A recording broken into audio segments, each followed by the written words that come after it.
This is Kevin Conroy, the voice of Batman. This is George Newbern, the voice of Superman. And you're listening to the DCAU Review, hosted by Cal and Liam. Streaming at DCAUreview.com and on your favorite podcast app.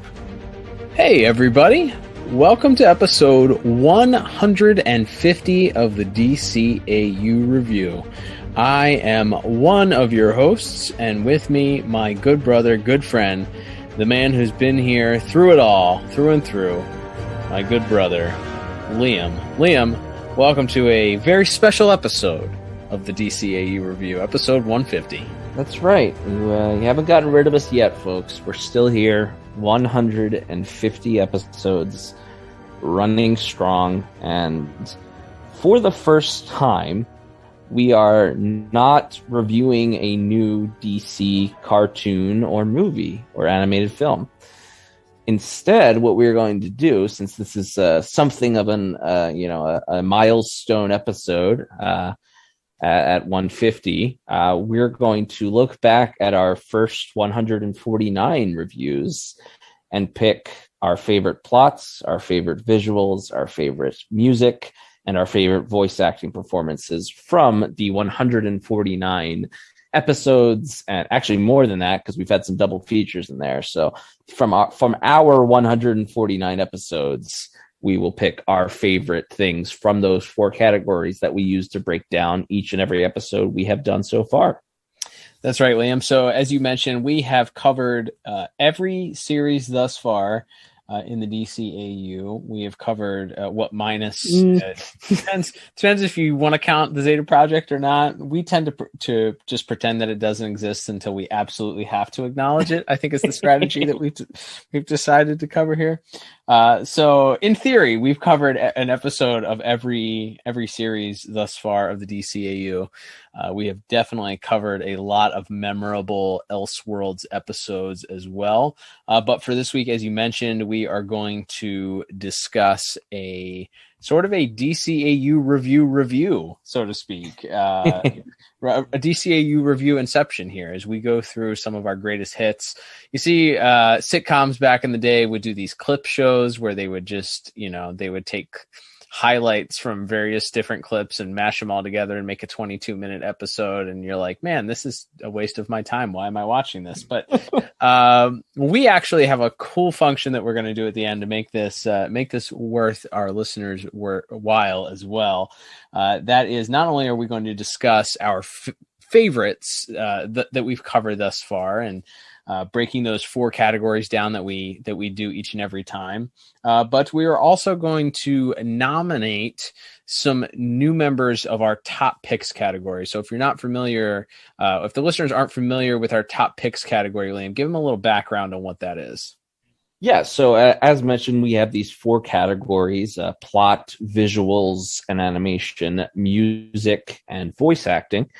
And each category, when we're done talking about it, we rank that category for that episode or film or whatever it is that we're reviewing from 1 to 10. And then at the end of each show, we have a final score, which will be a blank out of 40.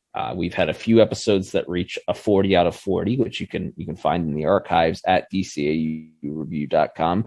But if you go to DCAUreview.com, you'll see a section marked Top Picks.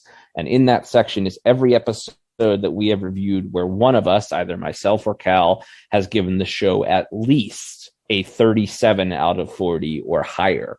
So this is the real cream of the crop stuff we're talking about. But as an aside, and if you've been listening for a while, you'll know we've mentioned several times that sometimes that final score doesn't always reflect how we truly feel, the love we might have for a specific episode.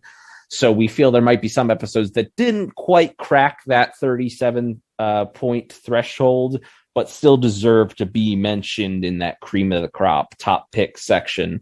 And so we will have a couple of inductions for that, a couple each, in fact. That's right. Yeah. As we mentioned, there's some of these also that we look back on, and I think there's some regret almost that we have maybe that we reviewed them so early on as we were sort of finding our feet and getting our rhythm. So this will give us an opportunity to touch on some of those episodes that maybe were early on in the archives at DCAUreview.com. Keep in mind, you can listen to each and every one of these episodes that we're going to cover, and we'll try and reference the original episodes that we cover them with as we go through here, Liam. But why don't we kick things off? Every episode that we have done thus far, we have started out reviewing our plot, and the plot of the episode, obviously, front and center as we've covered 149 plus different episodes of various DC cartoons here. So I will throw out a disclaimer here. None of the episodes that we'll be discussing today are Elseworlds. Those episodes kind of stand on their own. So we decided to stick to just DCAU cartoons when it comes to that. There are Elseworlds episodes that ended up in our top pick section. I think at least multiple episodes of Batman, the Brave and the Bold have wound up in that top pick section. So you can definitely check those out also in the archives at DCAUreview.com. But for tonight, we will just be discussing DC animated universe cartoons and the Batman the Animated Series all the way up through Batman Beyond and Justice League Unlimited cartoon series. But Liam, let's kick things off here. I guess we can ping pong it back and forth here as we go through. We're going to start with our favorite plots. I will defer to you to start first with your favorite plot. I believe we have 3 picks from each of these categories also that we'll go through to discuss. That's right. And my first pick, I'm not really going to rank them 3-1 or 1-3. It's just kind of 3 that I like a lot and that sort of came to mind. There's the first 3 that came to mind in each category. I tried to go with instinct. We talk about that off the air quite often about how when you get that score in your head, you go with that instinct. You don't hem and haw and argue with yourself about it. You go with that score. And that's kind of what I tried to do here. So the first 3 plots that came to mind. My first plot here is an episode we covered back in episode 80 of our show, and that would be Robin's Reckoning parts 1 and 2. Yeah, that's a great one. Obviously, it's such a pivotal easy for me to say. It's such a pivotal episode in the Batman the Animated Series run.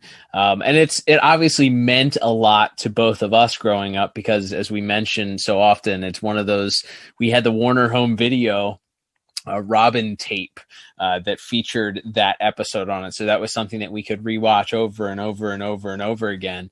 And that obviously the plot in and of itself, Robin coming to this realization that he could possibly take revenge against the man that was responsible for killing his family. Liam, that's a great one, and there's a lot about that 2-parter that sticks out as being memorable and certainly noteworthy. Yeah, I will mention here, I'll try to look these up as we go. Randy Rogel wrote both parts of that episode.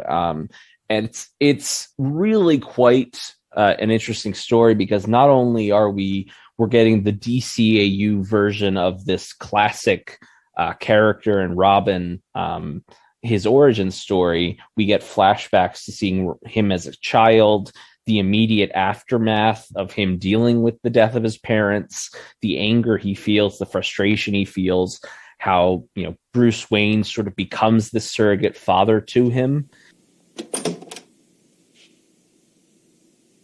Hey, Dick. How you doing? Fine. Sorry I haven't been around. I forget how big and lonely this place can be. That's okay. As it turns out, I may have some free time starting tomorrow. How'd you like to catch the Gotham Knights season opener? Box seats? Great. I know it must be very difficult. If only I could have stopped him. I saw him coming out of the tent. I knew he didn't belong there. I know. You keep thinking, if only I'd done something differently. If only I could have warned them. But there isn't anything you could have done. There isn't anything either of us could have done. Your mom and dad? Does the hurt ever go away? I wish I could say yes. But it will get better in time. For you. That I promise.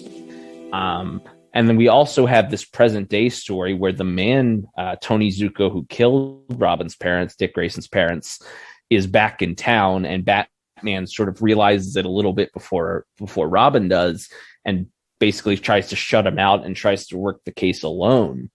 And so you're dealing with, not only are you seeing this deeply emotional sort of father-son bond form in the flashbacks, but you're also seeing that bond begin to tear, you begin to see the wear and tear on it that eventually will result in Dick Grayson leaving to become Nightwing later on in the new Batman adventures. So it's such a pivotal episode, and it feels like it's such a great story. And Robin has always been a character that I've all Robins, especially the Tim Drake version, but certainly this Dick Grayson as well, has always been one that personally I have always gravitated towards. And so to see the beginnings of that bond form in the flashbacks, and then the beginning of the end bond in the present day, it makes for a really dramatic two episodes, and all sort of culminating in this fight on the docks where Robin ultimately has to make the decision whether or not he should take bloody revenge on the man who ruined his life, who killed his parents, and Batman sort of just being able to sort of talk him down from the ledge. And it's really quite tremendous. Yeah, I agree. It's well deserving of everything that you just said, and certainly well deserving of being one of our favorites thus far. So, Liam, my first pick and my favorite plots as we go through here is actually, we're going to the future. The future, Callum? That's right, all the way to 50 years from now, into the future, whenever now is. That's right. My first pick is going to be, we're headed back to episode 28 in the archives at DCAUreview.com, and that was where we covered Meltdown, which was written by Hilary J. Bader. Hilary Bader actually wrote a lot of the Batman Beyond episodes, kind of an unsung hero when it comes to writing. Wrote a lot of stuff, actually, across the DCAU, a tremendous writer. But Meltdown stuck out to me as one of my favorite plots, and it was one early on, obviously, in our review time. But that episode is the perfect bookend to the tragedy that was Victor Fries. And if you go back and listen to that episode, I think that it's so early on in the Batman Beyond run also, but it really set the tone that for what the show was going to be like. It's I think, if not top 3 Batman Beyond episodes, maybe top 2 Batman Beyond episodes, in my opinion. Wow. Yeah, no, it's a tremendous story. As you mentioned, it's such an interesting bookend to where, the tragedy of Mr. Freeze, from his first appearance in Heart of Ice to all the way to the end here, where we see him, he's a head in a jar. He's given this second chance at life, seemingly, but then it sort of turns out that he's all just a pawn in this, this corporation. Derek Powers, who is, transformed into Blight, is looking for a way out of this hideous transformation that he can't control. And they kind of use Victor Fries as this guinea pig. And sort of when he finds out he's been used, he suits back up as Mr. Freeze and decides to take revenge against the people. And you talk about some memorable lines, memorable moments. He ends up killing the Doctor. You have this all wrong. Do I? Victor, don't do it. Please.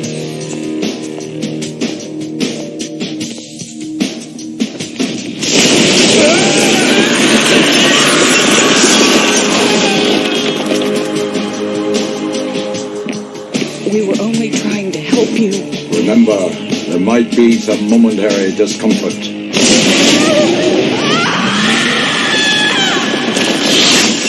And we also get, not only is this a great bookend for Mr. Freeze, but it's also the first full appearance, the first fight featuring Batman and Blight.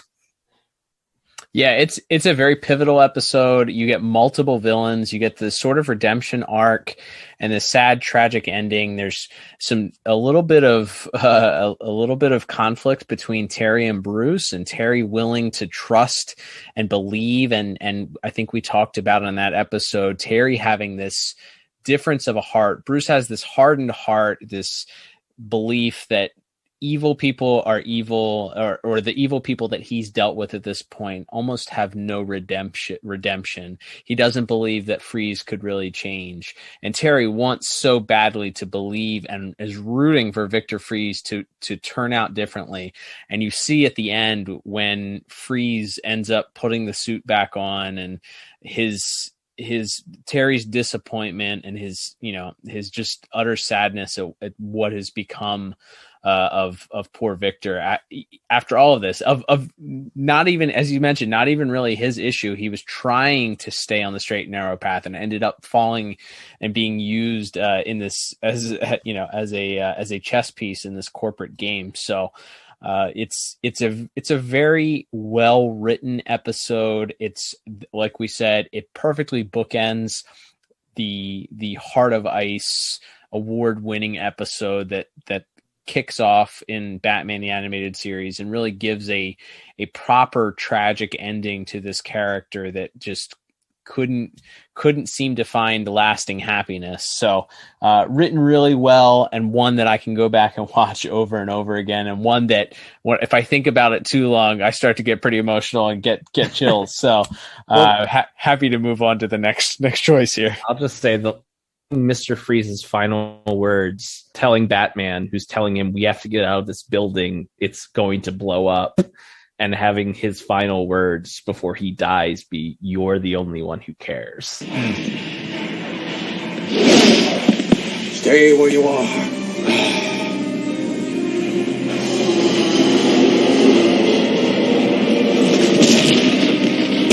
You gotta get out of here, Freeze. The whole place is gonna go. Believe me, you're the only one who cares. Cutting himself off and allowing, the only peace he would find would be death is just so unbelievably melancholy and tragic and perfect for that character. Agreed. All right, moving on to my second pick here in the plot department. I have The Late Mr. Kent, which we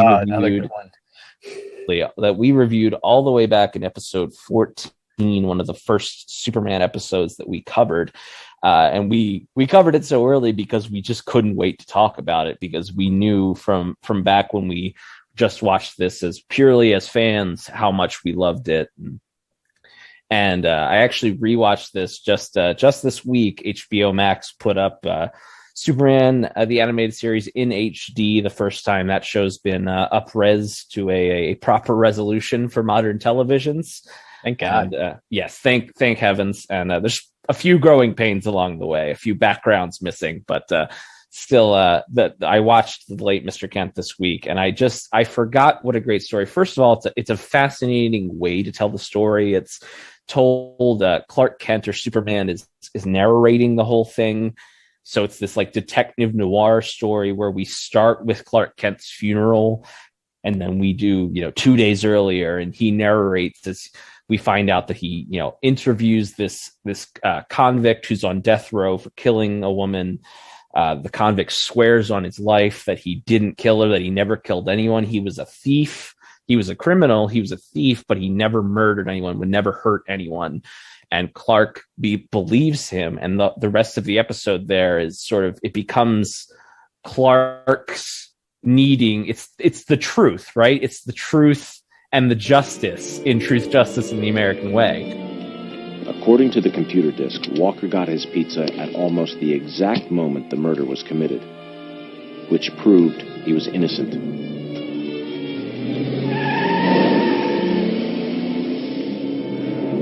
I suppose I could have flown to the governor as Superman and given him the disk, but that could have raised some awkward questions.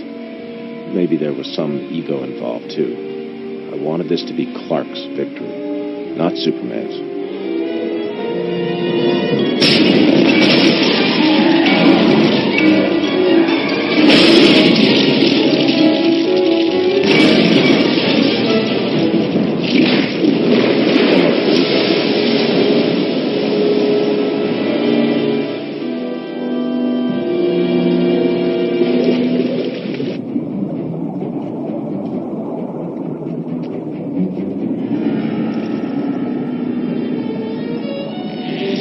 to get out of the water and get back as Kent. There was one little problem.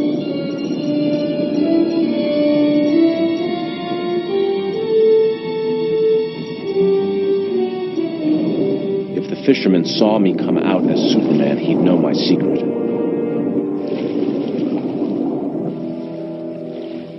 I was in hot water, all right. But more importantly, how was I going to save Walker without the evidence? Yep, he knows, he believes this man is innocent.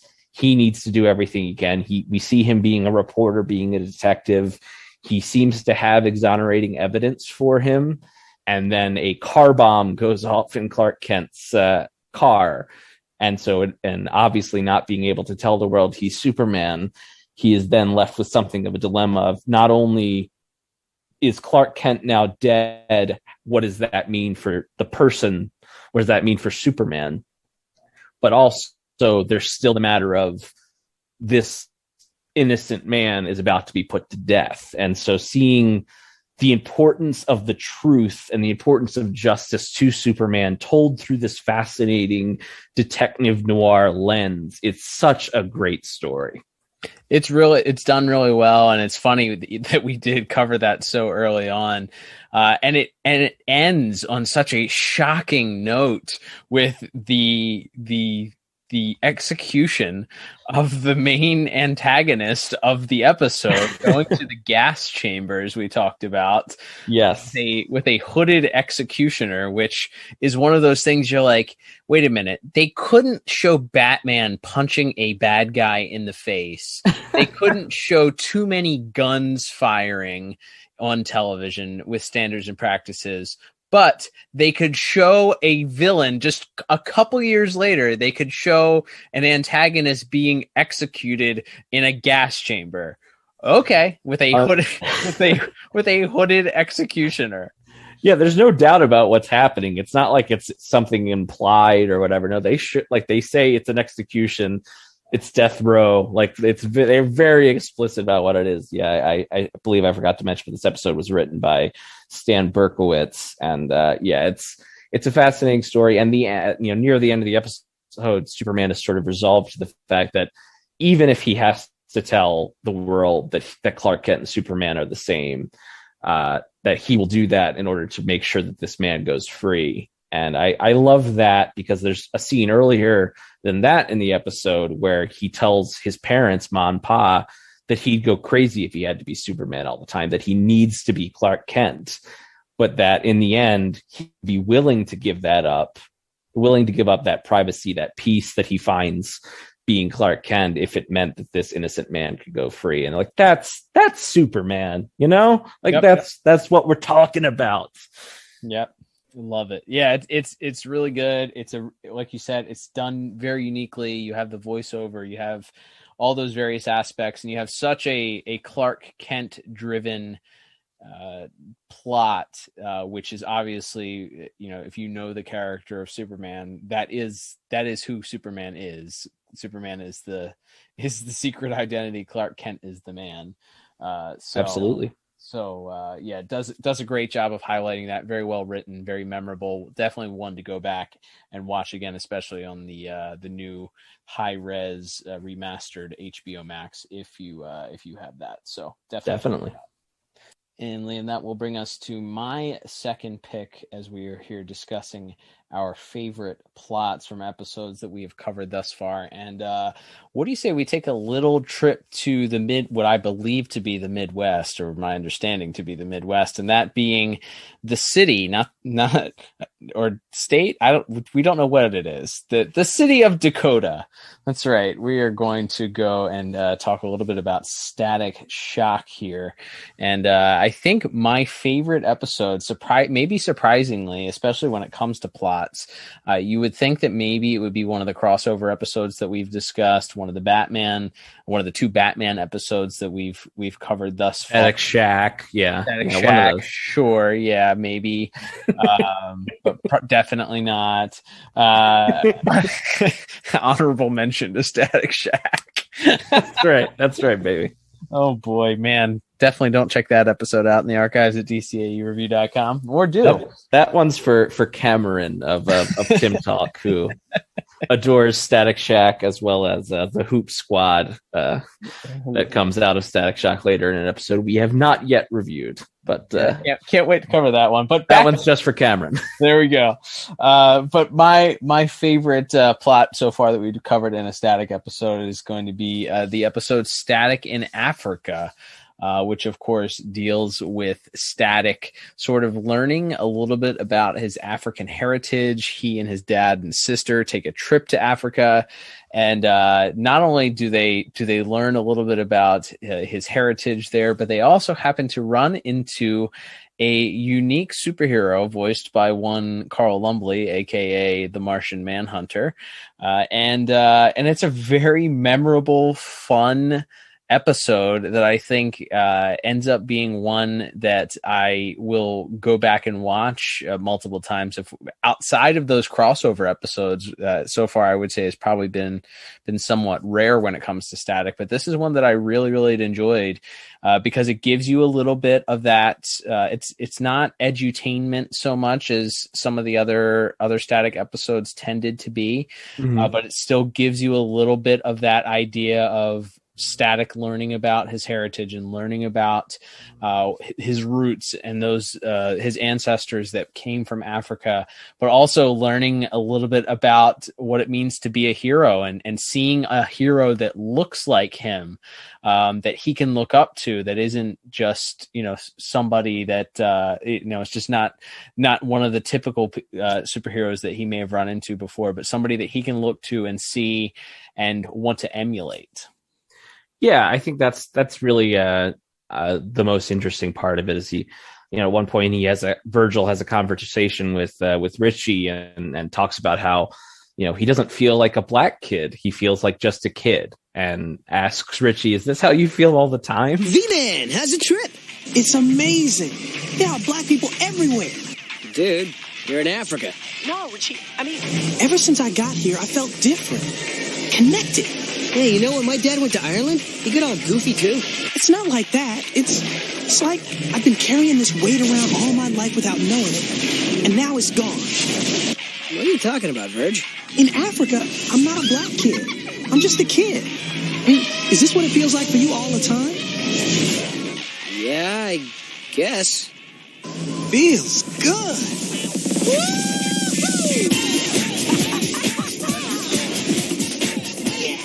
And Richie is kind of like perplexed by it because he's never thought about it, and it's something. Again, it doesn't look to lecture anyone. It doesn't look to, as you said, it isn't crossing into that edutainment, very special episode territory. It's just an honest expression of Static being in a place surrounded by people that look like him and what that means to him. And as you mentioned, specifically a superhero who is a little bit older and more mature, and but all together they go on this fun adventure, against this tiger man. What did we decide he was?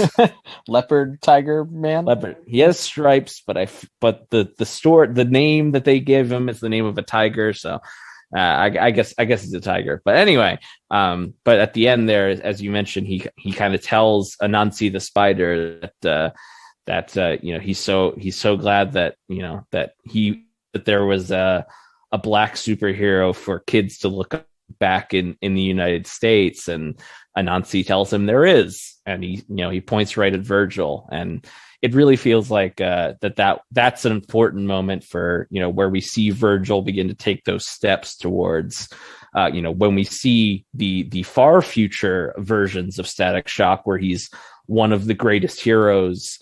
He's in the Justice League. He's right, shoulder to shoulder with Batman and some of these other great heroes of DC legend.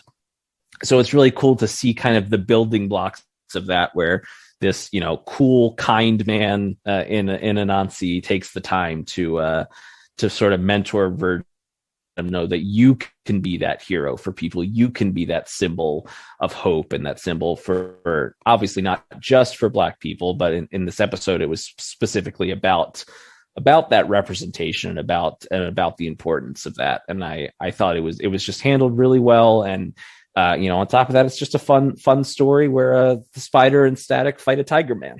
There you go. And that we did not mention, we covered that back on episode 116 of the DCAU review. And that episode was written by the late, great Dwayne McDuffie, which shout out to our friends over at Watchtower Database who just released a love letter to Mr. McDuffie on their YouTube channel. You can check that out on their YouTube channel. We are a part of their YouTube channel on the Pod Tower. So if you're listening to this episode on YouTube, swing on over and check them. One of their latest videos out, their documentary and tribute to the late great Mr. Dwayne McDuffie, who of course created Static and a lot of those or co-created Static and a lot of those other Milestone characters. So just a great one and definitely worth mentioning. And if you haven't, a lot of times the episodes that we cover here, you may be familiar with, and we are well aware that the Static episodes are probably a little less on your radar.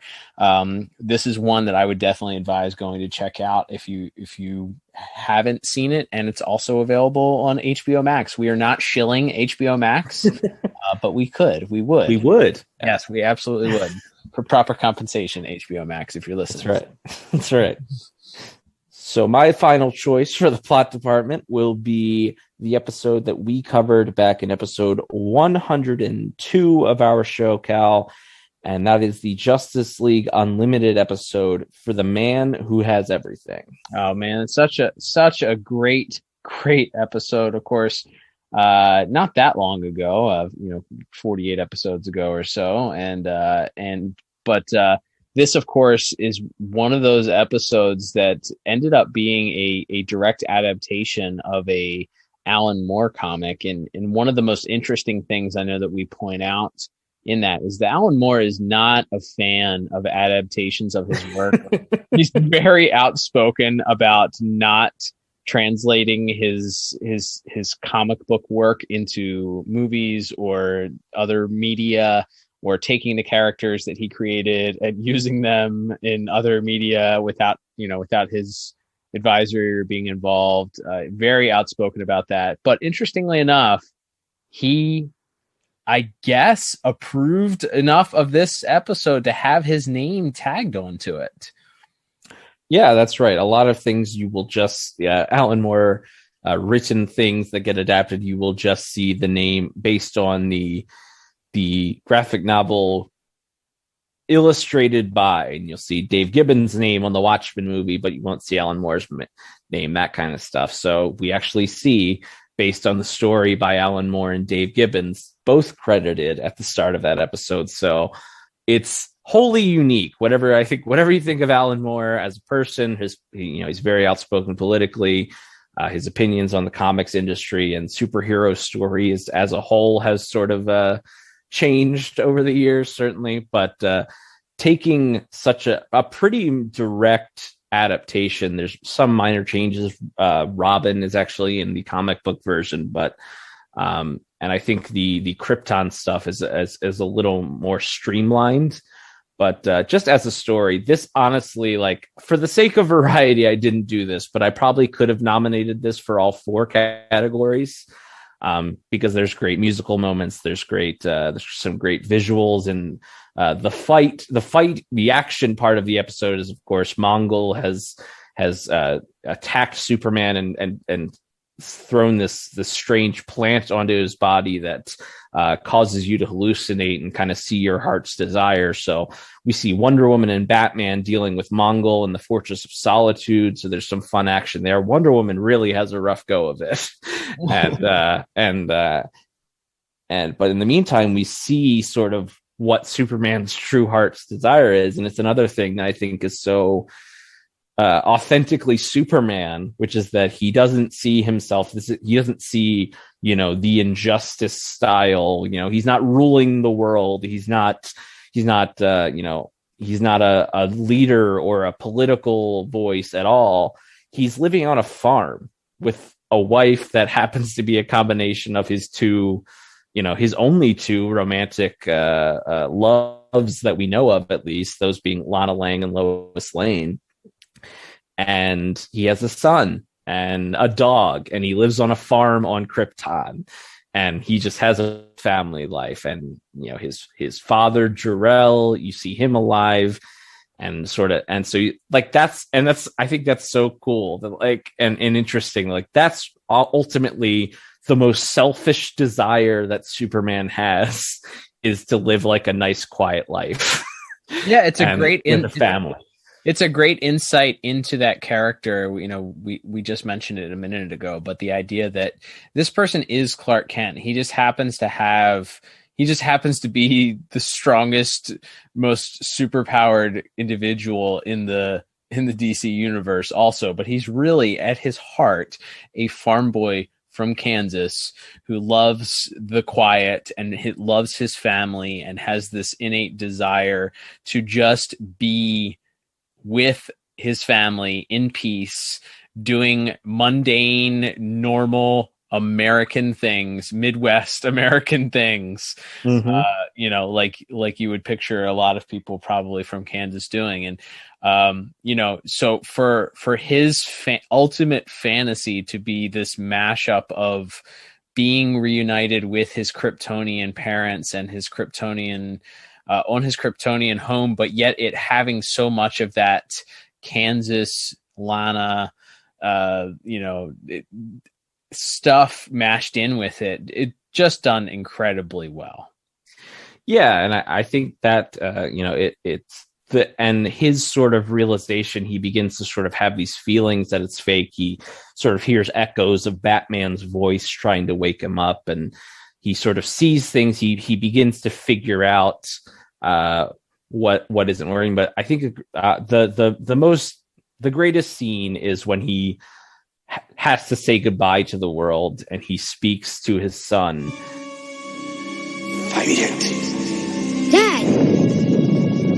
Dad, you've got to look at the... What's the matter? Why are you... Van, when you were born, it was the happiest day of my life. When I first saw your beautiful little face, your tiny fingers squeezed my hand so tight, like you never wanted to let go. I've watched every step, every struggle. But Van, Rao, help me. But I don't think you're real. I don't think any of this is real. Don't say that, Daddy. Please, you're scaring me. No, I don't want to scare you, Van. You are everything I ever wanted in a son. This is everything I ever wanted in a life. But I've got responsibilities, Van. And I have to go now.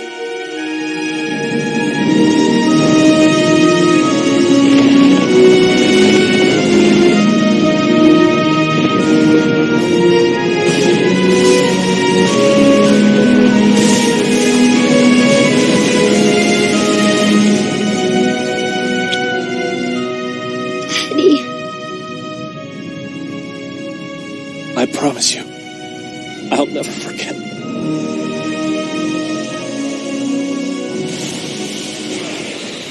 And he tells him, how every day that, his son has been alive, that he remembers it was a gift. He remembers seeing him born. He remembers, him holding him for the first time. And even though at that point, Superman has realized that this is all fake, he is still he's cradling and comforting this child that he knows isn't real, because not only because he feels like it's real, he has this familial connection, but the kid says, "Oh, you're scaring me." And he's like, "Oh, I don't want to scare you." He's telling him, he's comforting him, even as he knows it's fake, and he tells him he's apologetic. He tells him I have responsibilities, I have to go. And you see him embrace his son one last time and tell him that he'll never forget this. And as Krypton explodes once again, and then you cut from that deep sadness that he feels to the righteous fury that he then takes out in this dramatic, vicious, violent knockdown, drag out fight with Mongol to sort of wrap up the episode. It gives me chills. It gives me chills. It brings tears to my eyes at some point. It makes me pump my fist at other points. It's really quite special. Yeah, it's done incredibly well. It's the beauty of it too is it's a 22-minute episode, and they pack so much into that episode. It does have the original Trinity. Obviously, it's not an overpacked one. There's a lot of action that's sprinkled in between, and certainly one that is deserved of talking about, of the best. Certainly the best in the DCAU, if not, and if you don't look at it that way, certainly the best of the Justice League Unlimited episodes. So I wholeheartedly agree with you on that. And it really, if you're a Superman lover like you are, Liam, like if Superman's your jam, that you can't help but love that episode. So absolutely. And I think you're right. Superman is what we would call an empath for sure. He's definitely an empath at heart. So that's a great showcase of that empathy that he shows as he's sort of ripping off his own, metaphorically ripping off his own arm in order to go back and do what he has to do. So really, absolutely. All right, Liam, we'll move on to my final pick here for favorite plots that we've covered thus far. And interestingly enough, we actually just covered this as a special guest spot. Our friends over at the podcast Pizza and Parsecs were kind enough to have us on to discuss this. But we covered this way back there on episode 8 of the DCAU video. Man, we got this one out of the way real early, and that being, of course, the full-length feature film Batman: Mask of the Phantasm. The superlatives thrown out for this are well known. A lot of people know that this is arguably and often referred to as the best Batman story of all time. This was, of course, written by Alan Burnett, Paul Dini, Martin Pasco, and Michael Reeves. And of course, the people. What a foursome, by the way, just like powerhouses of superhero writing, like for serious. And you had Eric Radomski working on this. Bruce Timm, friend of the show, Kevin Altieri worked on this.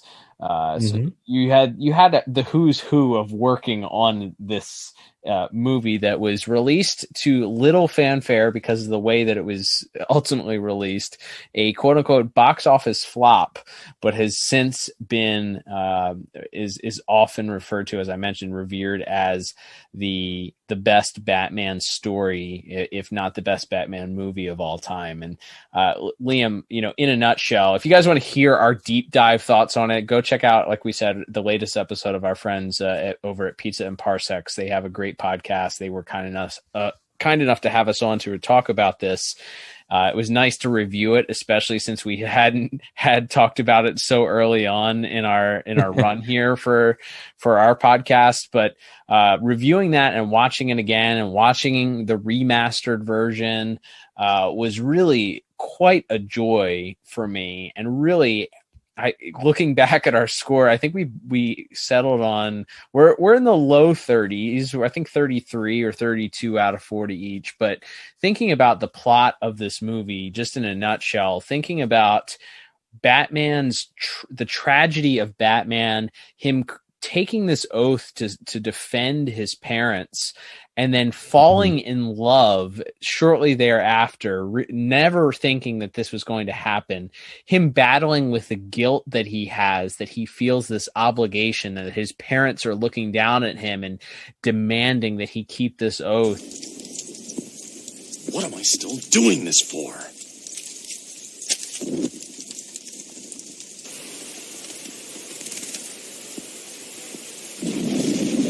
It's got to be one or the other. I can't have it both ways.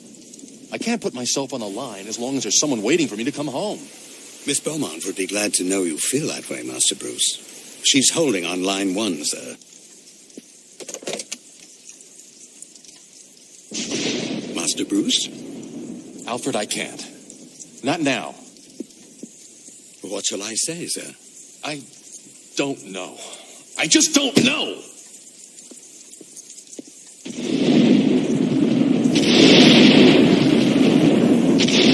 It doesn't mean I don't care anymore. I don't want to let you down, honest, but it just doesn't hurt so bad anymore. You can understand that, can't you? Look, I can give money to the city. They can hire more cops. Let someone else take the risk. But it's different now.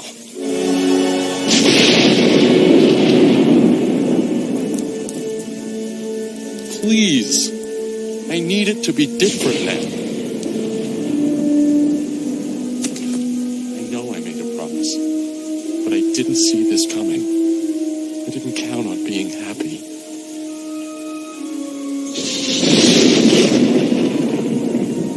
Please, tell me that it's okay. Maybe they already have.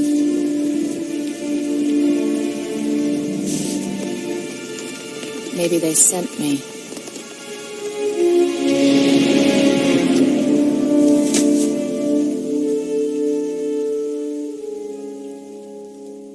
This parallel line that he runs with Andrea Beaumont, who is his love interest, who ends up veering off and switching from that justice or that passion for justice to that passion for vengeance and retribution, and her, of course, switching off and murdering the people that stole her life and stole the opportunity that Bruce, or that she feels stole the opportunity for her and Bruce to be together and have a life together. And you throw Mark Hamill's Joker in there, and a lot of just brilliant writing, beautiful dialogue. I mean, just it's a masterpiece. What else can we say about the best Batman movie, or arguably the best Batman movie of all time?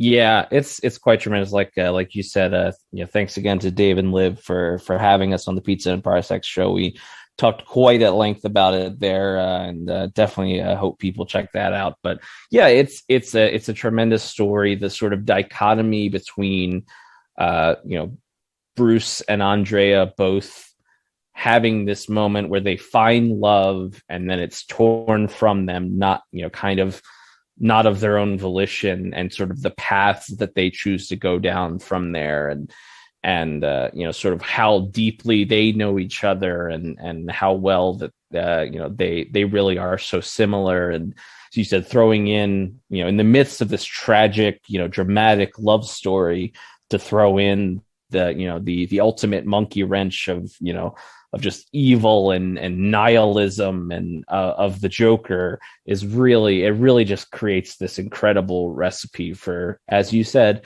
arguably, and maybe it's less arguable in my head after we've revisited it recently, but arguably the best Batman film ever made. Absolutely. Well, I'm sure we may once again talk about it here as we move through our next categories. We will leave that alone for the moment. But let's switch over, Liam, to visuals.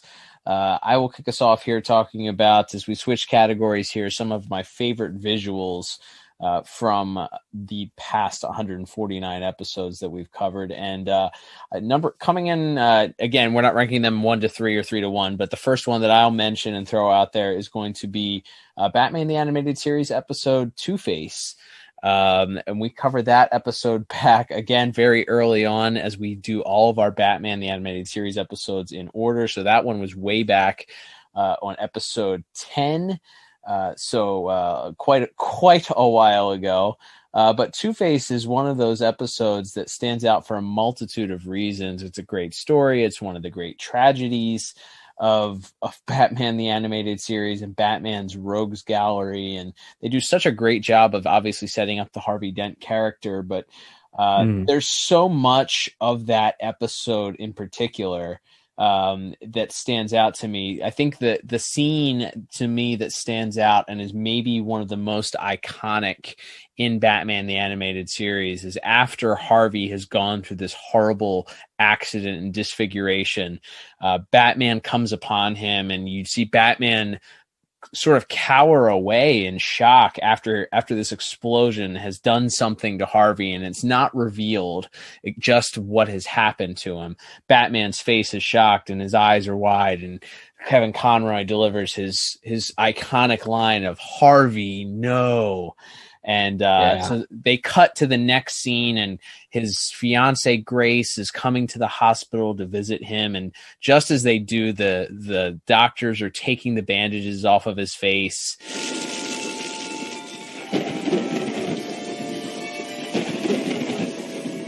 Now you understand there's going to be some scarring, but I've already scheduled a surgeon.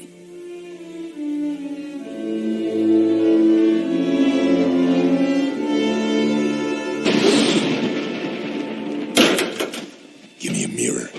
Harvey, maybe you should wait until... I said give me a mirror. Now!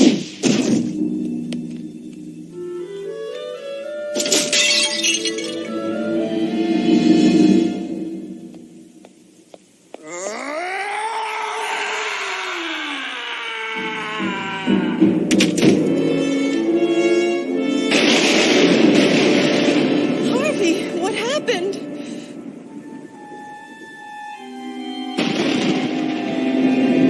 Harvey.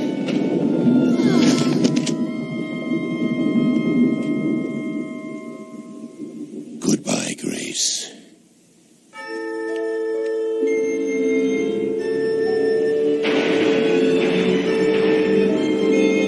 And you just hear this scream of horror, and Two-Face or Harvey himself freaking out and demanding to see a mirror, and then him freaking out. He comes out of the hospital room just as Grace arrives, and he's trying to shield his face from her, and he turns and the lightning strikes, and you see this horrifying disfigured face, very Phantom of the Opera like scene, and the music swells and the lightning strikes, and Grace faints just from the shock of it happening. And it's one of the most iconic scenes, I think, in Batman the Animated Series, and it's done so incredibly well.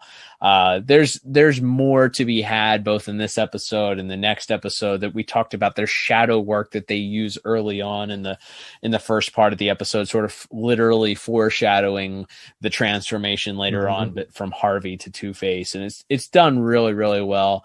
One of those that maybe, we've in all of these episodes, there's probably something we could pick out visually and say, man, that's really, really great. But this one in particular, I wanted to pull out and say, yeah, that scene, it's really good.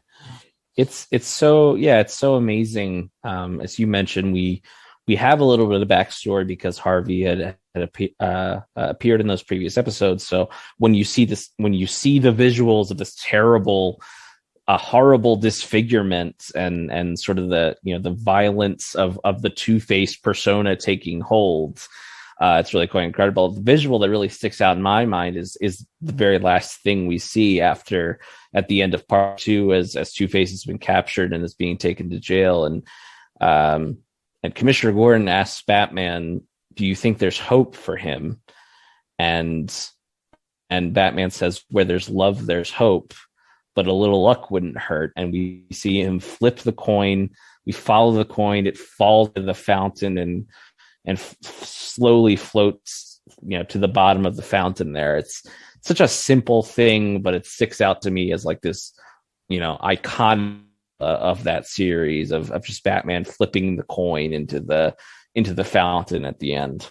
That of course was directed by our friend of the show, Kevin Altieri, who we had on episode 135 when we discussed Off Balance, but really, really done really, really well. Absolutely. And that will bring me to my first full selection. I'm also picking a two-parter from Batman the Animated Series, as fate would have it. I have picked a two-parter that we covered back in episode 35 of our show, and that would be Feet of Clay, parts 1 and 2. Although everything I think I'm going to talk about is really from part 2. Ironically, as actually full transformation from the actor Matt Hagen into Clayface doesn't happen until part 2, and probably for the best, as the animation team on part 1 was our favorites, Acom Production Company. Yikes! So there's not a ton of that, but part 2, which is done by by TMS, which is sort of one of the cream of the crop Japanese animation, and directed by friend of the show Kevin Altieri. Feet of Clay Part 2 especially is just such a no pun intended, a feat that they were able to pull all of this off, and how good it looks, the transformation effects on Clayface, even simple things like when he's first sort of transforming and friend, we'll say, is sort of excited and telling him like, hey, you can be Matt Hagen again, it's all good. And he sort of realizes that when his concentration's broke, he can't control the changing, and he sort of drops to his knees and he says, I'm not an actor anymore, I'm not even a man. And we just see this clay mud monster sobbing. Like, there's so many interesting visuals there, not to mention all of the just tremendous transformation effects from TMS. What are you doing? Stop it! Look at them, Hagen. Look at what you used to be. No. Turn them off. You can play those roles again, Hagen. Let me help you find a cure. No! Hagen's gone! Make him stop haunting me!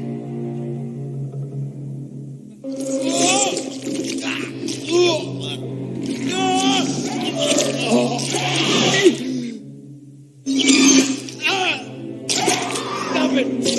Turn them off! I can't control it! I can't be all of them! Not all at once!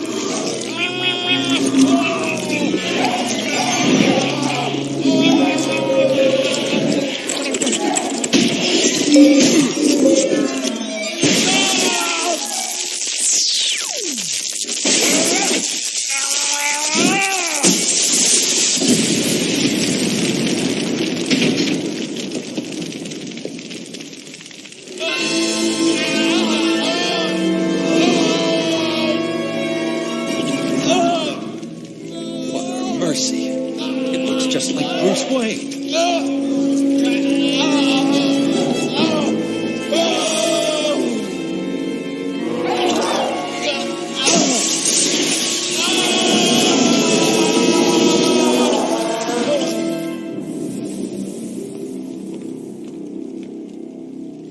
Yeah, it's really, it's done really well. The whole transformation, I believe we just we posted it not too long ago because we just passed the anniversary of it. Its release not too long ago on our Instagram, and it's the entire scene when you realize that this is pre-digital animation, this is all hand-drawn stuff, this is all that it's just mind-boggling how incredibly well done it is. And how him switching between each of those characters and them cutting back and forth to the television, the television screens of the different characters, and him morphing into these things and realizing what a difficult task it was and how well it was executed. Hard not to pick that one as a great visual, for top visual for the ones that we've covered thus far. Yeah, some of the, and I believe on the commentary track they did for that episode, Bruce Timm and Kevin Altieri mentioned that a lot of those extra little twists, like, when he's transforming at the end, like his, he'll like be like half of each model at once, and then like his head will spin and then his whole body will spin and another transformation will take place. A lot of that was TMS, the animation company, sort of doing that of their own volition and bringing that sort of like manga horror side into this character. And it's just it's definitely one of, if you asked me like what is like the single, like one scene, if we had to narrow, thankfully we're not trying to narrow it down that much, but that scene of him transforming into all these various roles that Matt Hagen has played is definitely it would definitely be on the short list. That's right. All right, Liam, let's move on. My next choice for favorite visuals actually comes from a few episodes before that, which was all the way back on episode 32. And that is when we covered a two-parter from Justice League early on in the Justice League run, that being The Enemy Below. And this is actually, if that one leaves you head scratching, you're like, I'm not sure, I don't remember that one. That is the introduction or the reintroduction of Aquaman, Arthur Curry, King of Atlantis. and featured, I think, one of the most surprisingly interesting visuals in the whole Justice League run. And that comes at the very end of the episode after Aquaman's brother Orn has betrayed him and has decided to kill him in order to take the crown of Atlantis.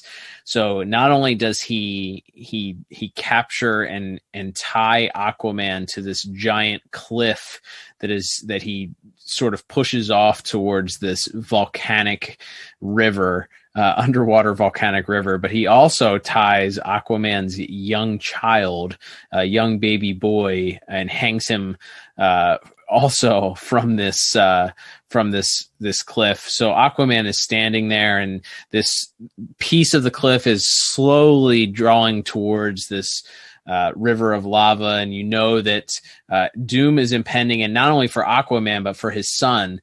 So he takes off his belt buckle, and the music starts to swell, and he gets one of his hands free, and he's able to take the belt buckle off and try to chop away at the rock, and he realizes at some point that he's not going to make it. And there's this visual of his hand coming up, the music swelling, the baby is crying, and you see him bring the belt buckle down towards his hand.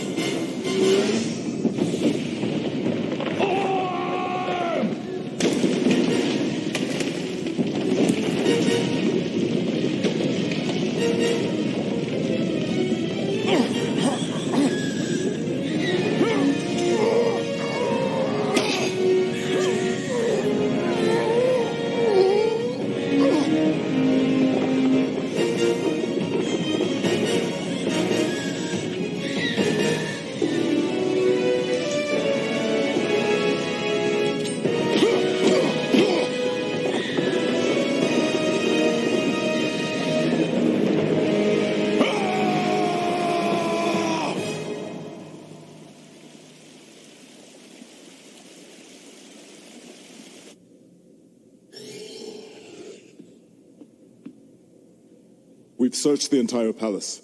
But there's still no sign of him.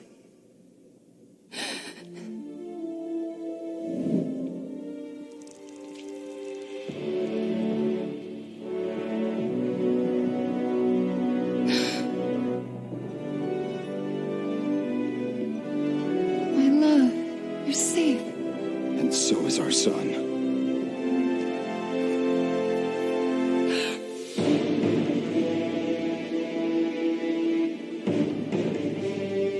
Your hand.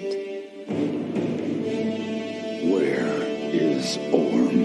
And then the very next scene, he walks, or a few scenes later, he walks back into the kingdom of Atlantis, into the throne room, much to the surprise of Orn and Aquaman's wife Mira. And she looks at him and she sees that he has their child, and she's so overjoyed, but then she looks at his hand and sees that it's wrapped up. And of course, this is the origin of hook-handed Aquaman in the DCAU. And just like thinking about that scene, I remember when we reviewed it, just thinking about how powerful that was, and what a great visual of not only this man who is so he had no other choice. He was at his wit's end, but that compassionate fatherly love, that it didn't matter, that sacrificial love, he was going to give up his own hand if he had to in order to save his son's life.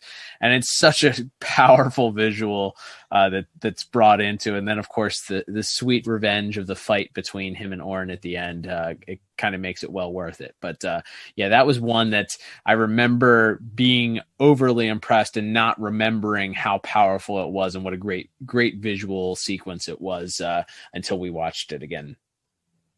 Yeah, that's a great one. That was not one I necessarily would have come straight to my mind, but it's a great pick. A lot of fun, like just superhero action in that as well. Part one, you have the first DCAU appearance of Deadshot, and you see the Justice League all sort of chasing him through the city, and we see this sort of normal mortal man kind of, he keeps the league on their toes. He's able to kind of outsmart Superman and Wonder Woman and some of the more powerful members. And it isn't until kind of near the end of the fight when they get him that they're all kind of finally able to work together to bring him down. But it's some really cool visual stuff. And that final fight between Aquaman and Orm there at the end, it's very very Star Warsy. I feel like it's very dramatic and Shakespearean, and just some really, really strong visuals all around. And Cal, that will bring me to my second choice. And this is an episode. This is actually a 3-parter, and I believe it was also released on home video as a standalone movie. It's what we covered back in episode 46. It is The Savage Time, parts 1 through 3. This there's so many elements here, especially from a visual standpoint. You have the Justice League coming back from some sort of deep space journey, and they're surrounded by all of this, like for lack, they don't use the word Nazi, but it's Nazi stuff, right? Right. Absolutely. So immediately Hitler himself is seen at one point. Yeah. So it's like, well, that's first off, that's something for a kid's cartoon, right? Like not a lot of like SS imagery in in SpongeBob, I don't think, but I would hope not anyway. but for this story, they there were, of course it's a great, grand, goofy superhero plot of this villainous vandal savage going back in time and rewriting history so that the Nazis won World War II. And so the first part, we kind of see the Justice League dealing with the present of that. They see an alternate version of Batman, who's a man very much not afraid to use a gun or other sort of lethal methods. And then they're able to sort of go back in time from there. And then we get, the Justice League in World War II, and we see, era specific fighter pilots, and, both on the good guys and the bad guys. John Stewart teaming up with Sergeant Rock and Easy Company. We see, the big war wheels, and probably the standout in a couple of different ways.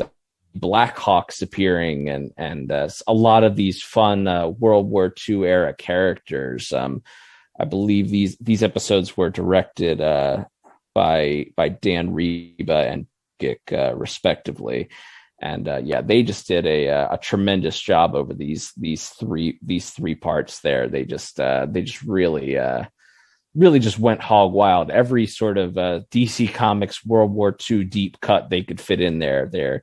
It's on display there, and it all culminates in this incredible sort of air battle at the end. Yeah, it's obviously memorable for a lot of those visuals. You have, as you mentioned, John Stewart working with Easy Company. You have Steve Trevor working with Wonder Woman. You have all of these elements working together, and then of course the heroes get split up and are working on different sides, or not different sides, but in different areas. And it's done really, really well. It's one of those episodes that when you're talking about that original Justice League run is in the discussion for these are the must watches. These are the can't skips. These are the 2 thumbs up that we would say is you got to watch them just because they're really, really done really, really well, for multitude of reasons. So, the visuals in it, the war wheels, the World War II imagery, all of that stuff, like it's just done really, really well.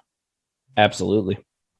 All right, Liam. Well, that will move me on to my third and final pick here as we discuss our favorite visuals. And that would be going back to episode 15, way back there. We discussed, as we kind of went through very quickly, a lot of the Dark Side Apocalypse episodes, and which culminated, of course, right then and there with our review of Apocalypse Now on episode 15. Again, very early on in our run, very early on in our Superman, the animated series reviews. And that is one that, looking back at it now, wow, what a iconic episode for a multitude of reasons. Obviously, it's the first battle between Superman and Darkseid. Certainly not the last battle that we would see between the two of them, as he would continue to come back. But we get to the what if Darkseid decided to invade Earth and decide to try and take over, and between the scores of parademons and the red skies that affect Metropolis, and just the battle war-torn streets of Metropolis, and culminating in this tragic scene as Superman finally beats back, and with the help of the New Gods, who arrive on the scene to help him, as Orion has brought the cavalry, so to speak, to defend Earth. Darkseid gets one last blow into Superman and kills Dan Turpin. And the final scene, first of all, that scene in and of itself, again, death, not something that was very prominent or really allowed to be shown at all. And in this scene, Dan Turpin is murdered. Superman cries out murderer, and Darkseid grins and retreats back into a boom tube, and Superman is unable to get his hands on him. And then we've talked about it a lot, but Superman then taking his fists and attempting to take out all of his anger and frustration. And even though he's the most powerful being on Earth, he can do nothing. All of his power means nothing at that point, because he can't bring Dan Turpin back. There's nothing that he can do. And he blames himself, and he's disappointed, and he destroys this tank as everybody watches on with all of this power and all of this frustration. But there's nothing left to be done. It's too late. Dan Turpin has been murdered. And the final scene of the episode is maybe the best scene in all of Superman the Animated Series. Probably, if we're not breaking down best scene, but if I had to pick one of my favorite scene, boy, this is in the running for favorite scene, as he stands at Dan Turpin's grave just after the funeral, and Yiskadal v'yiskada shmerabo be'olamo divrach Yeruseh v'yamlich malchuseh v'chayechon v'yomechon v'chaye dechol beis Yisrael Bagala v'zman kari v'meru. Amen.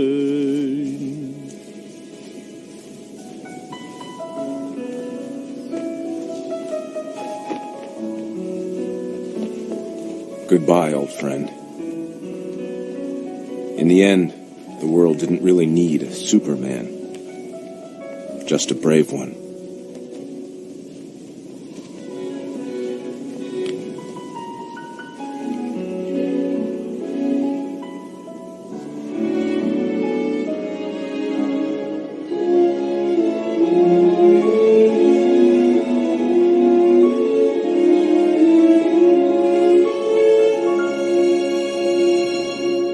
down and you see the very iconic "Here Lies Earth's Greatest Hero," which of course was a nod to the Death of Superman storyline in the early 90s. And but this time it's applied to Dan Turpin's grave. And Superman delivers the line, "In the end, the world didn't really need a Superman, just a brave one." There you go. And whew, man, I got chills thinking about it. The music, the line, the delivery, everything about that. That's one that'll have you feeling like it's getting a little dusty in the room too, if you're not careful. Yeah. Just perfectly done. And then for them to flash across the screen, not the end, because you know that Superman will eventually seek justice on behalf of Dan Turpin. It's really good. Absolutely. Just that final silhouette shot of Superman with some beautiful hashtag cape movement and blowing in the wind and him sort of standing at the grave. You just sort of see Superman, you see the silhouette of the gravestone, and you see a bare tree sort of behind him, and then just kind of the bright orange sky, and it's just it's breathtaking. It's incredible. That's right. And that will bring us to the final installment in our visual categories here, Cal. I have one last one to talk about here. And this is another 3-part / direct-to-DVD movie. I'm kind of cheating by using all these 3-parters, I think. But my last one will be something that we reviewed in the 100th episode of our show.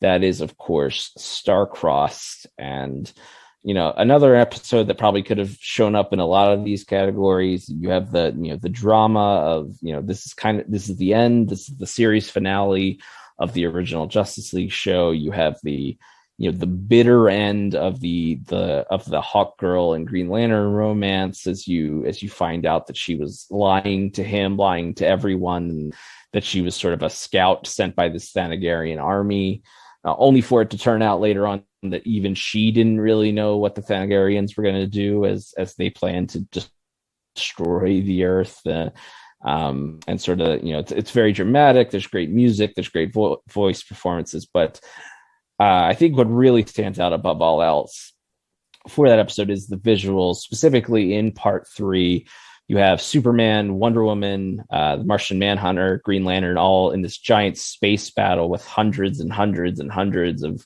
Thanagarian ships, and then Green Lantern makes it inside, and again, very Star Wars like, has this incredibly violent and brutal fight with Commander Fro-Talik, and he among things, he not only is he cut and bruised, but he has his ring cut off, and by Fro-Talik's axe, and it's just amazing. Like, it's the brutality of that final act of that third part. So many great visuals in Star-Crossed there. The force field control is over here.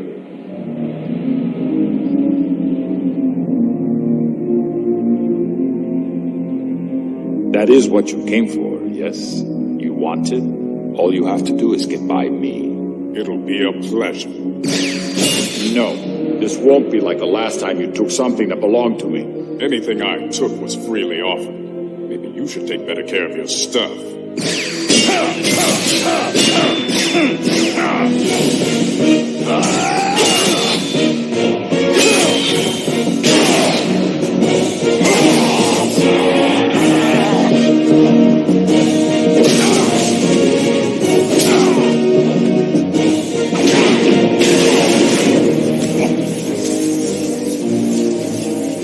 I've beaten you, little man.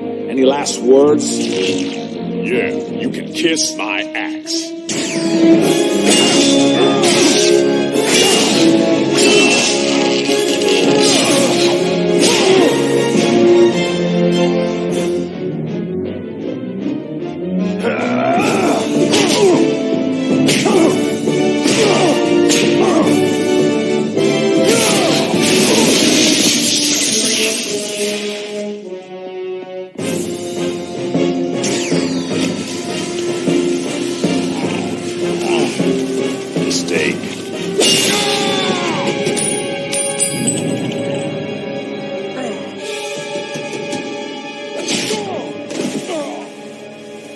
Yeah, it's really, really strong. It's it's the greatest way to end, I think, one of the series. Like, not all of the series got a proper send off.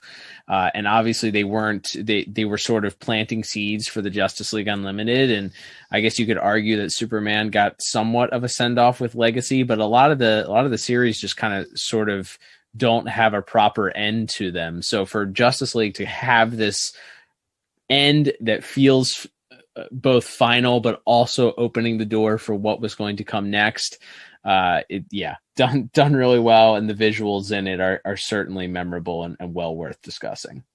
Yeah, absolutely. And my final note before we move on to our next category would be that the Batcave fight scene is where the Justice League sort of regroups in Gotham City and suits back up in the Batcave as a bunch of Thanagarians show up, and we get things like Mr. Freeze's gun involved, Batman using the sort of the Earth One sonar, or I should say a Year One gag, the sonar that attracts a bunch of bats to attack them, and Manhunter going inside one of the Thanagarians' heads to sort of rip information from him. Just some real, especially as we get into that last part of that 3-parter.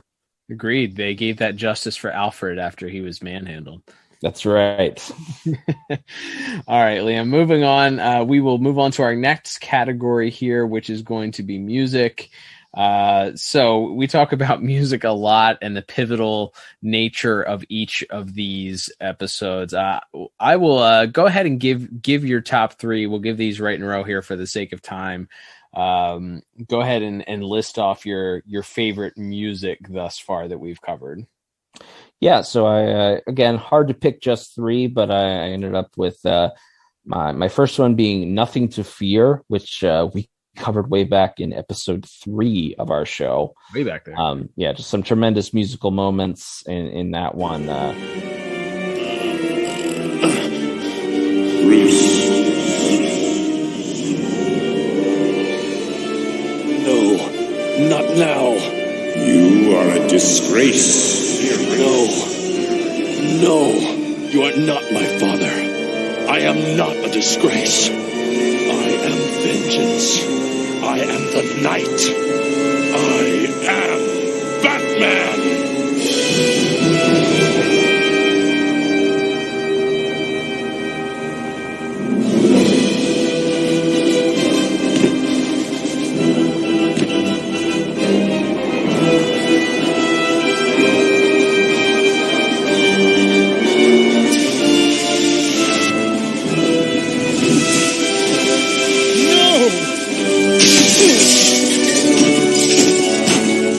Especially involving the main Shirley Walker Batman theme. My second choice was, as we have already talked about it, The Savage Time. Particularly the moment that stands out for that is the Blackhawks theme by Lolita Ritmanis.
One of my favorite pieces of music in any of these shows ever.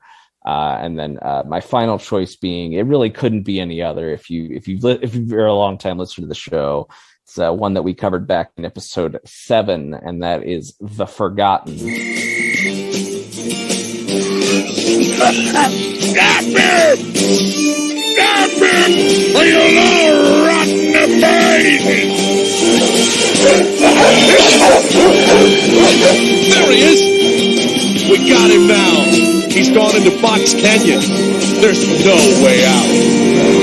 Incredible, acoustic guitar and harmonica, and all of this really like awesome Western music, but also mixed in with some classic sort of orchestral music with the Batman theme and everything. So those are my top 3. I love music. Those are all iconic. I love that they come from various different shows, really showing the impact across the entire DCAU. We love talking about the music, obviously. So, and how much of its own character it tends to be in various episodes. The Forgotten being on your list is like the least surprising thing. I think if anybody listens to this show, and certainly me being blood related to you knows, that was going to be on the list for you. So my 3, and again, this is probably vice versa for you. The Last Laugh, which we covered way back on episode 4. Boys, it's playtime. It's about time. What are we waiting for?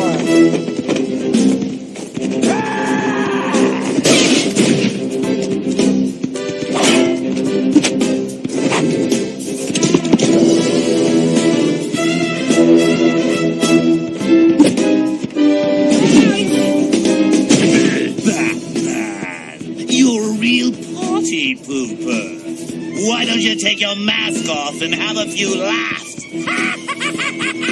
Cut the clowning, Joker.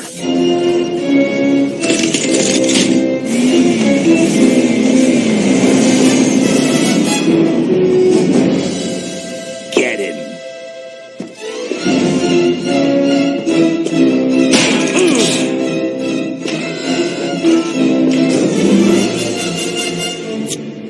You shouldn't have made Captain Clown mad. Just iconic. It's Shirley Walker, the late great Shirley Walker, in all of her glory. It's from the opening beat of the episode. It's this driving. I think I don't know what it's, accordion or something. I mixed in with this heavy bass line and stringed instruments. It's so good. Big fan of that one. That's one that I could listen to on repeat. Of course, we also get the Joker theme mixed in there, the standard Joker theme that would come back over and over, but just really, really good. My second choice was actually one that I had not remembered until we ended up reviewing it, and it's one that ends up coming back several different times, and that is the Green Lantern theme from In Brightest Day.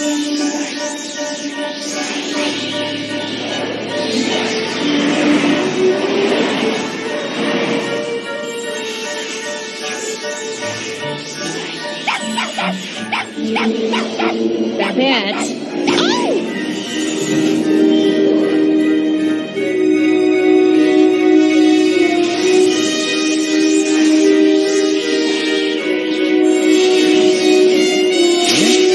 Hey!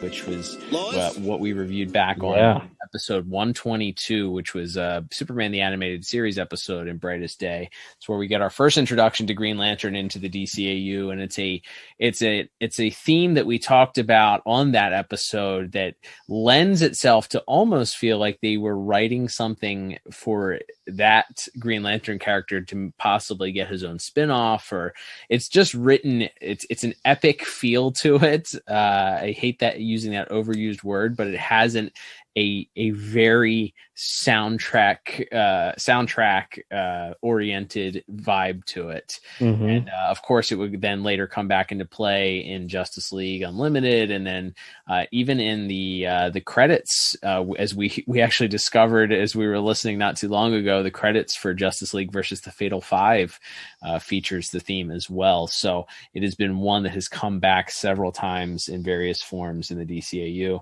And then wrapping up, maybe a surprise, we go back to Batman the Animated Series, and that was episode 53, and that was the episode Appointment in Crime Alley, which is probably not one that, unless you're a hardcore Batman animated fan, you will remember. But that's the episode with Dr. Leslie Tompkins, and Batman's rushing to save her from a building that Roland Daggett is attempting to destroy in order to be able to build giant towers on.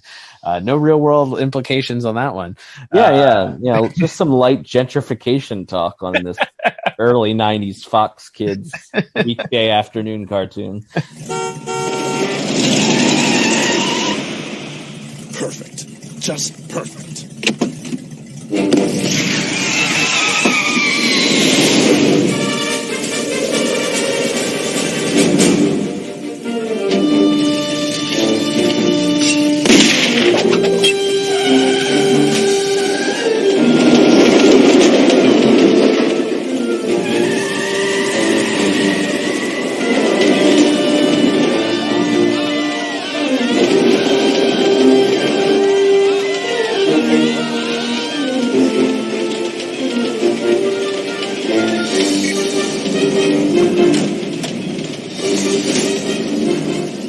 But that theme is one that once I heard it, and once you hear it, it's just so great. It plays throughout the episode, really drives the tension, and again, as we often say, it creates the atmosphere and is a character in its own right. So those were my 3 musical notes here.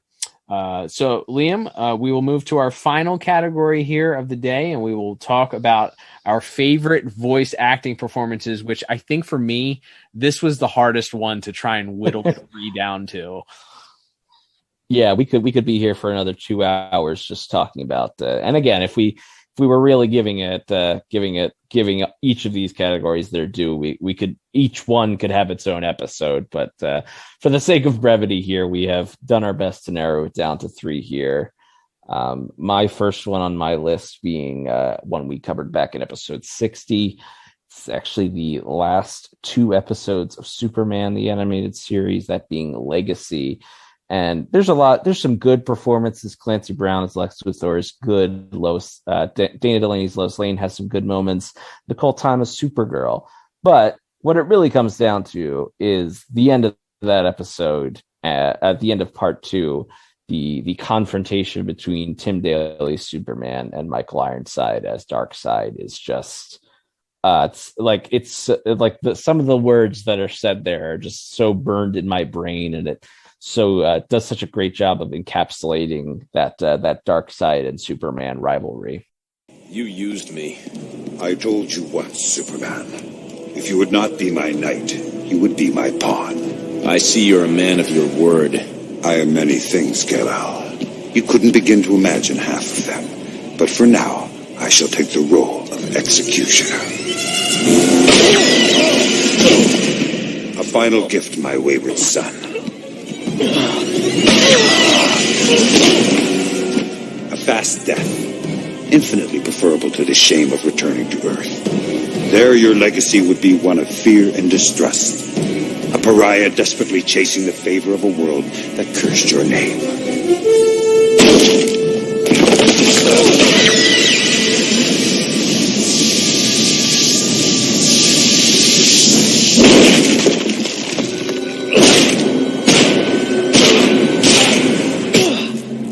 You dare strike me!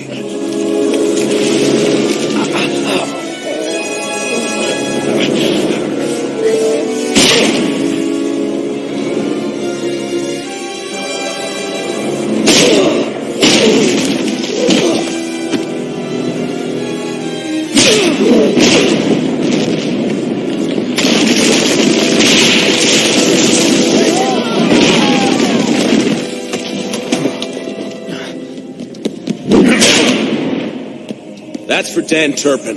Who? The good man you murdered. Had I known one human's death would pain you so, I would have killed more.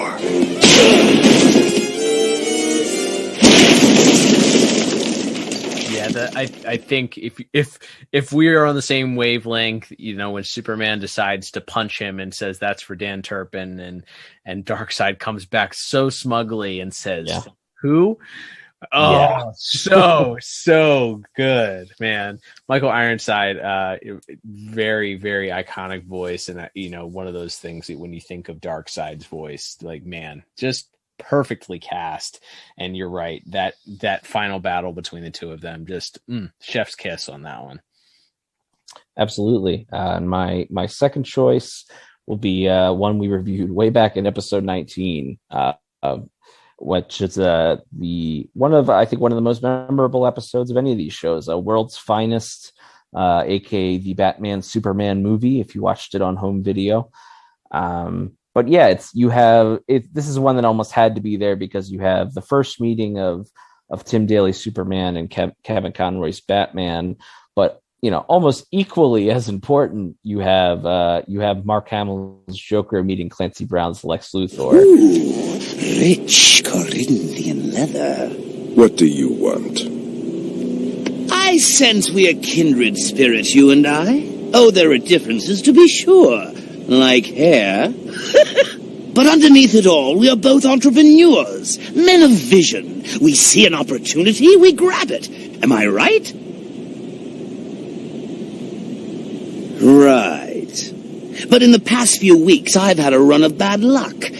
Bad luck that wears a cape. Thanks to that miserable, pointy-eared rodent Batman, all my operations in Gotham City have been shut down. But you too have an overgrown bully in long underwear, which brings me to my little proposition. I'm listening. Pay me $1 billion and I'll kill Superman. What makes you think you can kill Superman when you can't even handle a mere mortal in a Halloween costume? There's nothing mere about that mortal. And the four of them, along with, of course, Arlene Sorkin as Harley in that episode, Dana Delaney as Lois, just an all-star cast, and seeing those iconic characters meet for the first time here, play off each other, just some tremendous work. You even get #MyAlfred thrown in there with Ephraim Zimbalist Jr. Absolutely. Yeah, that's one that knowing that was going to be on your list, I did leave off, but yeah, that's in the discussion. That has to be, just for so many reasons. We talked about how great it was to hear these iconic characters who you could argue belong on the voice acting Mount Rushmore of DC animated. The DC animated universe, and hear them all working together, interacting with one another, and Mark Hamill interacting with Tim Daly, and Clancy Brown interacting with Kevin Conroy, and then all of the villain play and hero play together. Just, yeah, enough superlatives cannot be shared. So totally agree. Absolutely. And then my final choice, we already talked about it in great detail in the plot section, so we don't have to go too deep into it, but for the man who has everything, once again, it's tremendous. Great performances by Susan Eisenberg as Wonder Woman and Kevin Conroy as Batman, as well as Eric Roberts as Mongol. But obviously the show is quite obviously stolen by George Newbern as Superman, and again in the scene I've already spoken about of him comforting his son whose isn't real, and then that final big fun action fight that's just tremendous work all around. Agreed. So Liam, I will give you my three favorite here. The first of which we did already talk about, and hard not to put up there, and that's Mask of the Phantasm. Kevin Conroy carries that movie so well, but then of course you have the amazingly talented Dana Delaney playing somebody other than Lois Lane, so playing Andrea Beaumont. And then, of course, throw in Mark Hamill's Joker, Ephraim Zimbalist Jr.'s Alfred, and boy, oh boy, do you have just quite the treat. Kevin Conroy, I think, though, his entire performance in that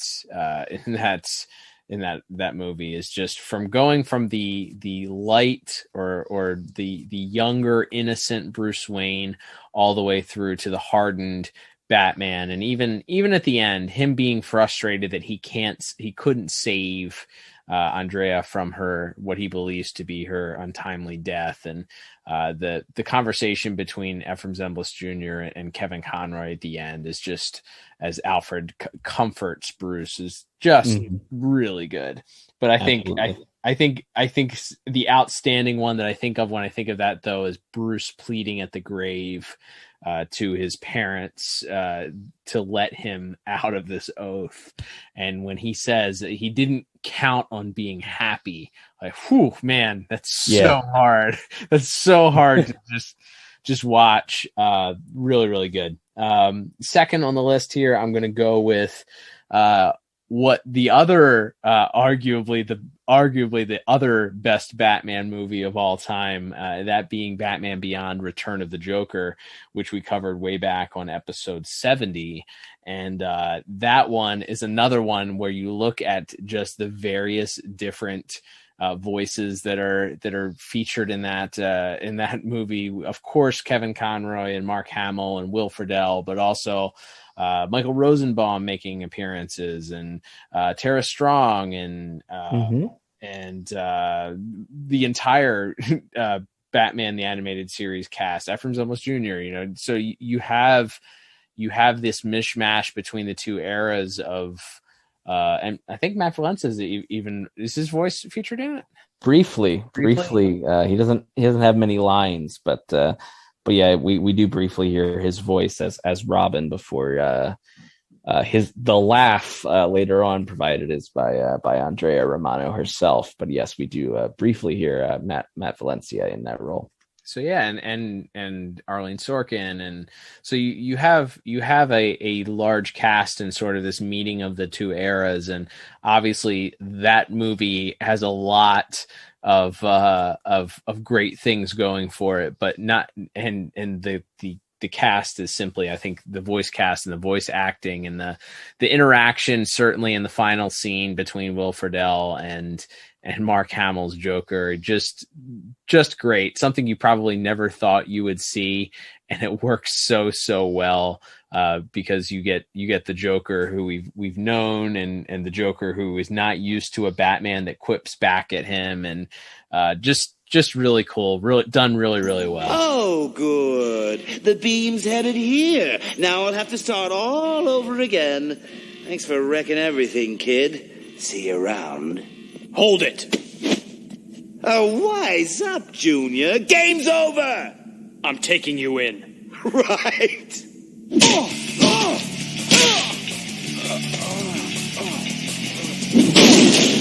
You're out of your league, McGinnis. I know every trick the original Batman and Robin knew at their peak.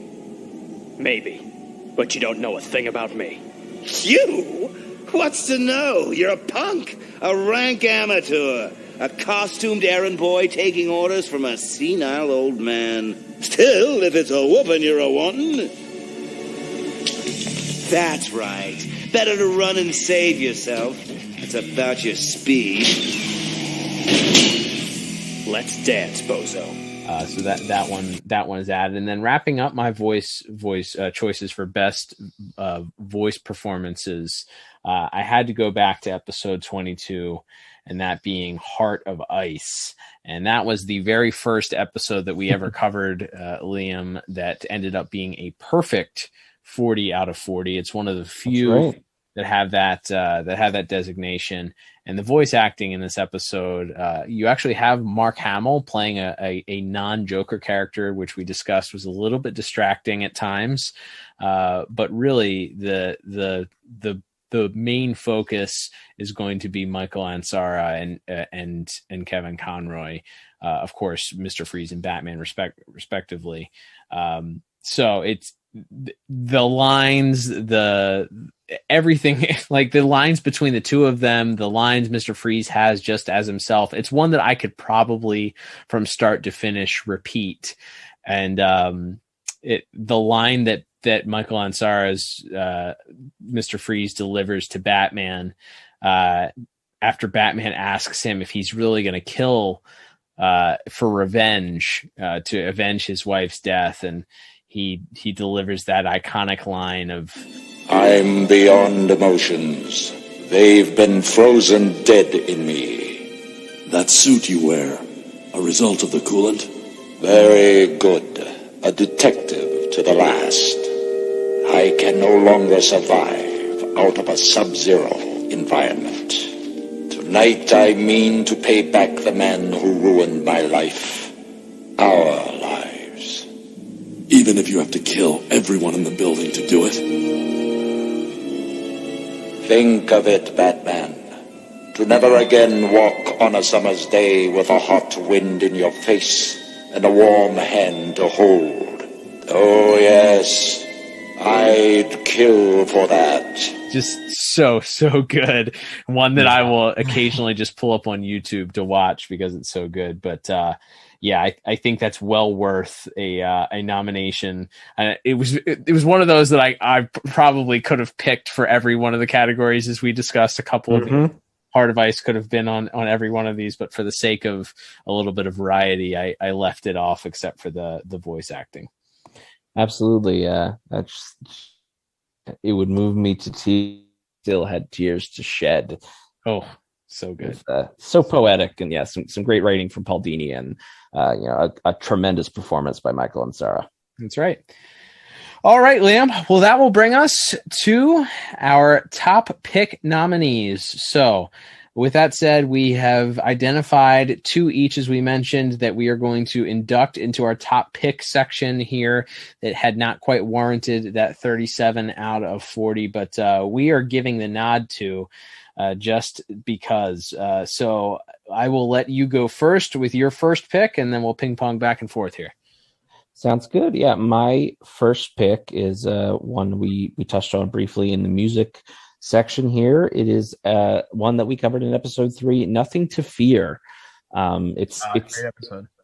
It's incredible, and it's like I said, it's one of those things that it's a great plot backed up by tremendous music, some very interesting visuals with the fear toxin, some of the hallucinations Batman has, and a great vocal performance by Kevin Conroy especially. And it's just didn't happen to break that threshold originally, but I think it's iconic, and also it also happens to feature the most quoted line, the most memorable line of the entire series.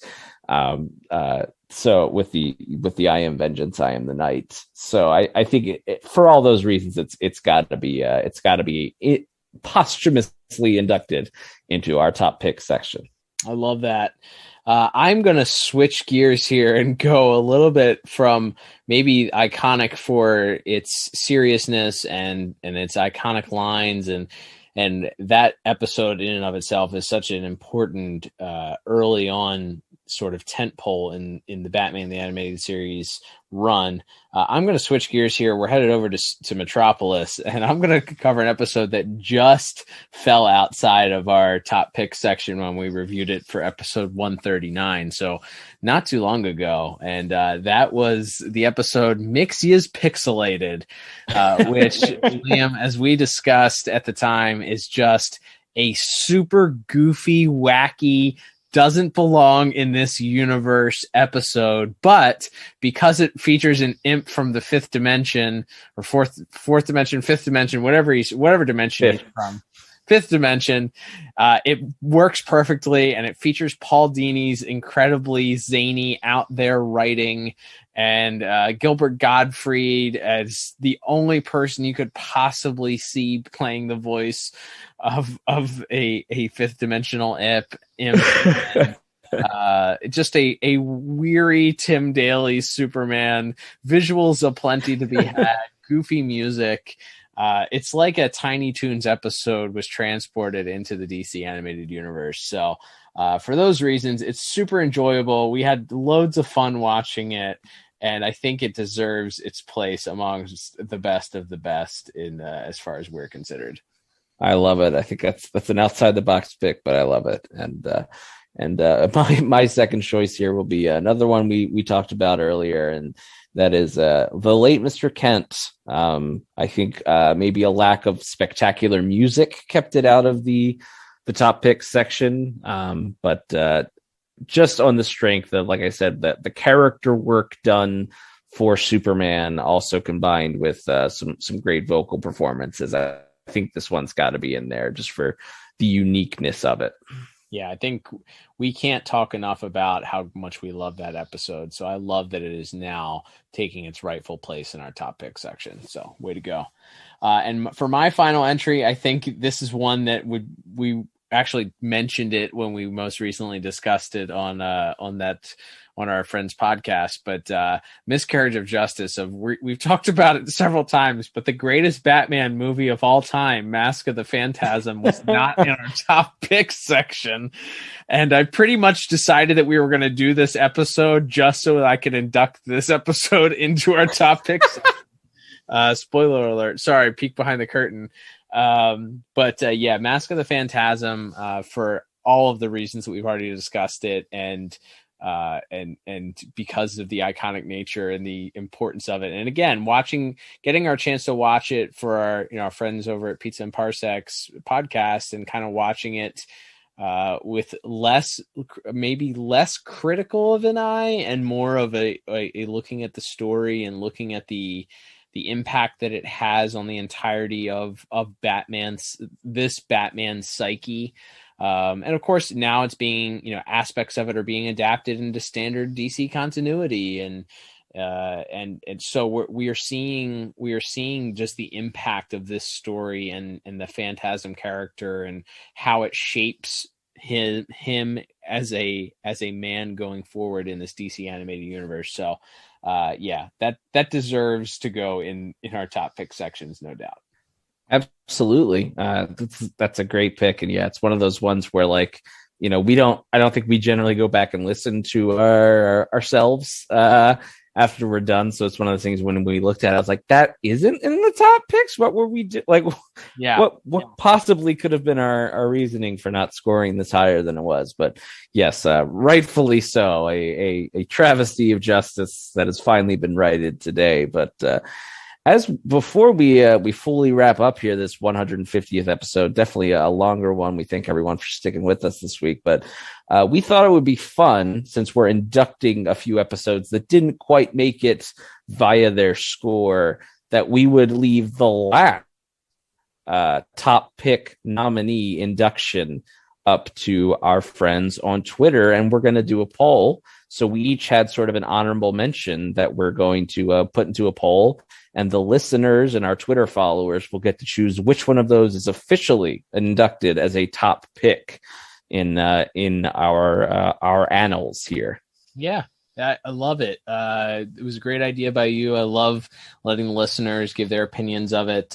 So mine, I went with one of my favorite episodes. And again, this is something that may have fallen victim to that early. We're trying to get our feet under us. We're not sure how, what visuals are really going to blow us away. And this is an episode that story-wise is pretty iconic. It's a great episode all around, and one that I will enjoy going back and revisiting over and over again. That's from episode 6 that we covered way back there, and it was actually a double feature. We covered the Underdwellers, Dollar in the Bad Episode Jar, formerly known as the Underdwellers Jar, and we covered POV, and POV gets my nod for the nomination. Just a lot of great homages to both the Max Fleischer Superman cartoons and those old noir cop shows of the 40s and 50s, and just a throwback. And it's an episode that doesn't really feature